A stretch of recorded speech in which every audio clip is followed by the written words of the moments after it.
Stop. ചവിട്ടി നിർത്തിക്കോ. വെറുതെ എന്റെ ഭാര്യയെ കൊണ്ട് വെള്ളസാരി ഉടിപ്പിക്കണ്ട. എന്താടാ മുതലാളി, എനിക്ക് കുറച്ച് ഒറ്റയ്ക്ക് സംസാരിക്കാനുണ്ട്. നീ ഒറ്റയ്ക്ക് സംസാരിച്ചോ? ശരി, വണ്ടി എടുക്കടാ. അതല്ലാന്ന്, നമുക്ക് രണ്ടുപേർ കൂടി ഒറ്റയ്ക്ക് സംസാരിക്കാനുണ്ട്. മുതലാളി വന്നേ. മല്ലയ്യയുടെ ബംഗ്ലാവിൽ ചില കല്യാണ ഗൂഢാലോചനകൾ നടക്കുന്നതായി എനിക്ക് ന്യൂസ് കിട്ടിയിട്ടുണ്ട്.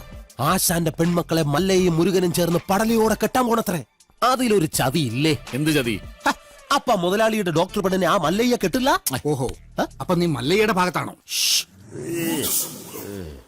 കഴിഞ്ഞ ദിവസം മല്ലയും ഡോക്ടർ പെണ്ണും തമ്മിൽ തോട്ടത്തിൽ വെച്ച ഹൃദയങ്ങൾ കൈമാറുന്നത് പല തൊഴിലാളികളും കണ്ടതാ. എന്നിട്ടിപ്പോ മറ്റവളെ കെട്ടാൻ പോകുന്നെന്ന്. ഇത് നമ്മുടെ ശ്രദ്ധ തിരിച്ചുവിടാനുള്ള ഒരു ചട്ടമ്പി നാടകമല്ലേ എന്നാണ് ഞാൻ ചോദിക്കുന്നത്. അവൻ എന്ത് നാടകം വേണമെങ്കിലും കളിക്കട്ടടാ, നമുക്ക് കാണാം. നാടകം കളിക്കാം. അവനാര് എണ്ണൻ പിള്ളേ. ഇതിലെന്തോ ചതിയുണ്ട് മുതലാളി. അതെന്താണെന്ന് നമുക്ക് ചോർത്തിയേ പറ്റൂ. അതിന് എന്റെ ഇല്ലാത്ത ബുദ്ധിയിൽ ഒരു ഐഡിയ തോന്നുന്നുണ്ട്. നമ്മുടെ കൂട്ടത്തിൽ ആരെങ്കിലും മല്ലയ്യയുടെ ആളായി മാറി അവരുടെ കൂടെ നടന്ന് രഹസ്യങ്ങൾ ചോർത്തണം. അതിന് പറ്റിയ ആള് ഞാൻ തന്നെയാ. പക്ഷേ ഞാൻ മുതലാളിയുടെ അടുത്ത ആളാണെന്ന് ഇവിടെ എല്ലാവർക്കും അറിയാം. അല്ലെങ്കിൽ ഞാനും മുതലാളിയും തമ്മിൽ തെറ്റിയെന്ന് ആൾക്കാരെ വിശ്വസിപ്പിക്കണം. അതൊക്കെ വലിയ ബുദ്ധിമുട്ടല്ലേ? അതിലൊരു ബുദ്ധിമുട്ടും ഇല്ല. അത് വിശ്വസിപ്പിക്കുന്ന കാര്യം ഞാൻ. അതെങ്ങനെ? ഞാനും മുതലാളിയും കൂടി നിന്നെ ഇവിടെ ഇട്ടിപ്പോ പരസ്യമായി തല്ലാൻ പോകും. തല്ലാനോ? അയ്യോ, അത് വേണ്ട. എനിക്ക് ചിലപ്പോ നോവും. നീ പറഞ്ഞ ഐഡിയ നല്ലതാടാ തന്നെ മുതലാളി. അപ്പൊ ഞാൻ തന്നെ തുടങ്ങി നോക്കാം. തമാശ കളിക്കല്ലേ?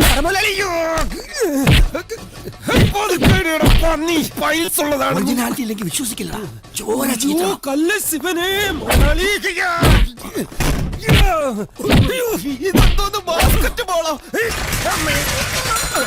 വേണ്ട, മേലിൽ നിന്നെ മുതലാളിയുടെ മുന്നിൽ കണ്ടുപോയിരുന്നത്. മല്ലയ്ക്ക് സ്തുതി പറഞ്ഞവൻ മല്ലയ്യയുടെ കൂടെ പൊക്കോണം.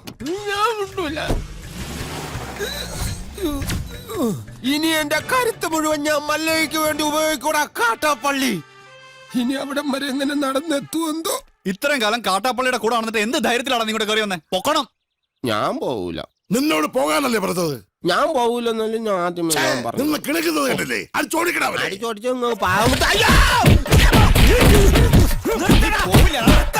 ഒരു ഗുണ്ടെ തല്ലുന്നതിനൊക്കെ ഒരു അതിലുണ്ട്. ഇതല്ല പഞ്ചായത്ത് പട്ടികൾക്ക് എല്ലാം കഷണം കിട്ടിയമാതിരി ഒരുമിച്ചല്ല കടിച്ചു പറിക്കണത്. നാണമില്ലടാ നിനക്കൊക്കെ. ധൈര്യം ഉണ്ടെങ്കിൽ ഒറ്റയ്ക്ക് വാടാ. ഒറ്റയ്ക്ക് വന്നാ എനിക്ക് അത്രയും കുറച്ചടി കൊണ്ടാ മതിയല്ലോ. മല്ലയ്യ, ഞാൻ പോവേണേ. എല്ലാരും കൈവച്ചല്ലോ. ഇനി ആർക്കും പരാതിയില്ലല്ലോ. ഇതൊരു കാര്യം മറ്റേടത്ത് ഐഡിയ ആയിപ്പോയി. അവിടുന്നും കിട്ടി ഇവിടുന്നും കിട്ടി. ഇനി മരിച്ചാൽ ഐഡിയ പറയില്ലേ? അവൻ ആ നാഗേന്ദ്രൻ പറഞ്ഞു വിട്ടതായിരിക്കും നമ്മ രഹസ്യങ്ങൾ സോർത്താൻ. ചില സമയത്ത് സത്യേക്കാൾ ബലനാണ് ബുദ്ധി. ഞാൻ പറഞ്ഞിട്ടില്ലേ? കട്ട്കൊണ്ട ആട്ടാടോണ. ഇന്നിനി വയ്യ, നാളെ വന്ന് ബാക്കി വാങ്ങിച്ചോളാം. ഇങ്ങ വാ പറയട്ടെ. എന്നെ തല്ലാനല്ലെന്ന് സത്യം ചെയ്താൽ ഞാൻ വരാം. ശിവനെ കൊണ്ടാണേട്. നീ മര്യാദക്ക് ഇവിടെ നിൽക്കുമോ? അയ്യോ, ഞാൻ മര്യാദയ്ക്ക് നിൽക്കുന്നേ. പക്ഷെ അടികൊണ്ട് ഇങ്ങനെ ആയിപ്പോയതാ സത്യം. ആ കാട്ടുപുളിയെ ശരിയാക്കാൻ ഞങ്ങള് പലതും ആലോചിക്കും. അതൊന്നും ആരും അറിയാൻ പാടില്ല. ആരും അറിയില്ല മല്ലയ്യ. ആശാനെ, എന്താടാ കണിയാന്റെ അടുത്ത് മുഹൂർത്തം നോക്കാൻ ചെന്നപ്പോ അയാള് പറയുന്നു ഉടനെ എങ്ങും പറ്റിയ മുഹൂർത്തമില്ലെന്ന്. പിന്നെ ഞാൻ കത്ത് കാണിച്ചൊരു വരട്ടിയപ്പോ ഒരു ഉഗ്ര മുഹൂർത്തം കുറിച്ച് വന്നു. പിന്നെ കല്യാണത്തിലുള്ള ഒരുക്കങ്ങൾ നടക്കട്ടെ. ഈ മല്ലയ്യ കല്യാണം കഴിക്കാൻ പോണ കല്യാണ പെണ്ണ അതാ. പുറത്തു പറയണ്ട. ഇല്ല, കാട്ടാപ്പള്ളി കെട്ടാൻ വന്ന ഡോക്ടർ പെണ്ണ തന്നെ. മുതലാളി നിക്ക്. ആ ഡോക്ടർ പെണ്ണിനെ മല്ലയ്യ കെട്ടാൻ പോകുന്നു. കള്ളം പറയരുത്. ശിവനാണ് സത്യം എന്നോട് പറഞ്ഞതാണ്. മുക്കുറ്റി ചാന്തണിയുന്നേ മേലെ ചെമ്മാനം,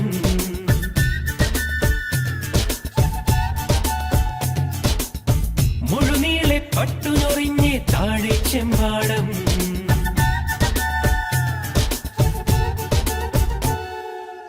മുക്കുറ്റി ചാന്തണിയുന്നേ മേലെ ചെമ്മാനം, മുഴുനീളെ പട്ടുനൊറിഞ്ഞേ താഴെ ചെമ്പാടം, ഇടനെഞ്ചിൽ പുഞ്ചവിളഞ്ഞേ കൊയ്യാനുണ്ടേ കുന്നോളം, കുടമാറ്റം കണ്ട കിനാവിൽ നിന്നും മുത്തോ ധാരാളം.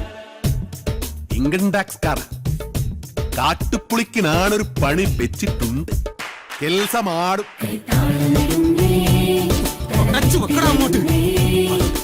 മുതലാളി ഇങ്ങോട്ട് ടാക്സർ വരുന്നുണ്ട്. എല്ലാം മാറ്റിക്കോ.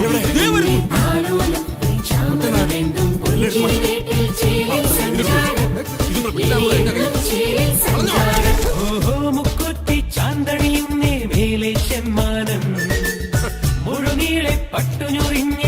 താഴെ ചെമ്പാടം.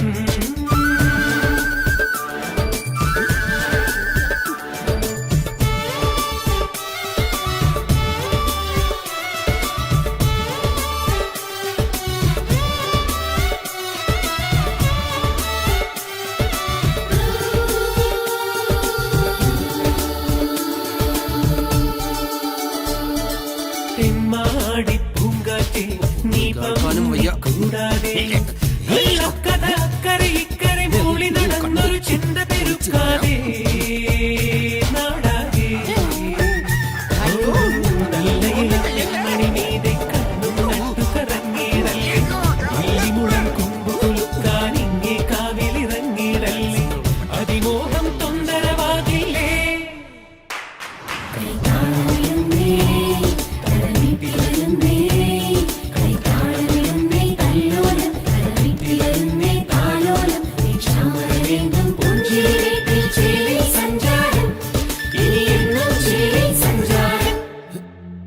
മല്ലയ്യ, ആ നാഗേന്ദ്രൻ കല്യാണം അടുത്ത മാസമാണെന്നൊക്കെ പറഞ്ഞത് വെറുതെ ആയിരുന്നു.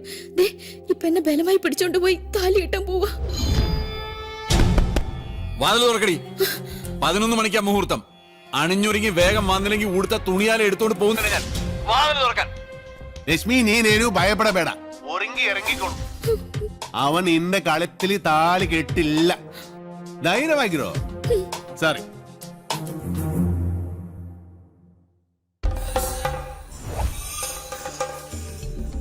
ഏടാ ദശമുല കണ്ടു കാണൂ എന്തോ ശിവനെ.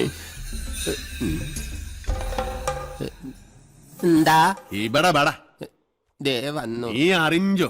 ഇല്ല. ഇന്ന് 11 മണിക്ക് നാഗേന്ദ്രൻ ആ ഡാക്ടർ പെണ്ണിനെ കല്യാണം കെട്ടാൻ പോണു. ഇനി നമ്മൾ എന്ത് ചെയ്യുമല്ലയ്യ? നീ ഒന്നും ചെയ്യണ്ട, നാ ചെയ്തു. നാഗേന്ദ്രന്റെ എല്ലാ കാറിലും ഞാൻ ബോംബ് വെച്ചു.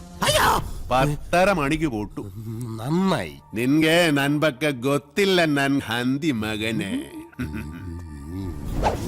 ബോംബ് വച്ചത് മാത്രമല്ല, കന്നഡയിൽ എന്തോ ഗൊത്താനാണ് പ്ലാൻ. ശിവനെ, ഞാൻ ചെല്ലുന്നതിന് മുമ്പെങ്ങാനും ബോംബ് പൊട്ടിയ മുതലാളിയുടെ ഇറച്ചി കഷ്ണം കാക്ക കൊത്തിക്കൊണ്ട് പോവേ ഉള്ളു. മാറുകാളെ ദേ അക്കന്മാര് ദഹിപ്പിക്കാനുള്ള വെറുതും കൊണ്ടുപോകണം. മാറിപ്പോടാ. നിർത്തിക്കോ. ബോംബ് നിർത്ത്. Bomb bomb bomb bomb bomb. മുതലാളി ഇറങ്ങി വന്നേ. എല്ലാ കാറിലും മല്ലയ്യ ബോംബ് വെച്ചേക്കാ. അതേന്ന് കൃത്യം 10:30 തന്നെ ബോംബ് പൊട്ടും. ജീവൻ വേണമെങ്കിൽ എല്ലാരും ചാടിക്കോ. നോക്കി നിൽക്കാതെ മുതലാളി ഇങ്ങോട്ട് വന്നേ. ഞാനല്ലേ പറയുന്ന ചാടിക്കോ. ശിവനെ,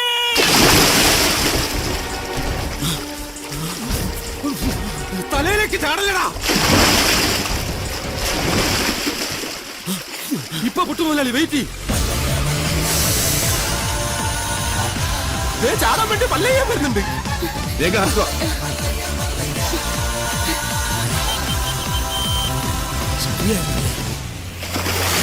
പത്ര കഴിഞ്ഞ് നമുക്ക് വെള്ളത്തിൽ നിന്ന് കയറാം. കൊല്ലൂടാ നിന്നെ ഞാൻ. കൊല്ലാൻ വരുന്ന ധൈര്യം ഉണ്ടെങ്കിൽ പിടി.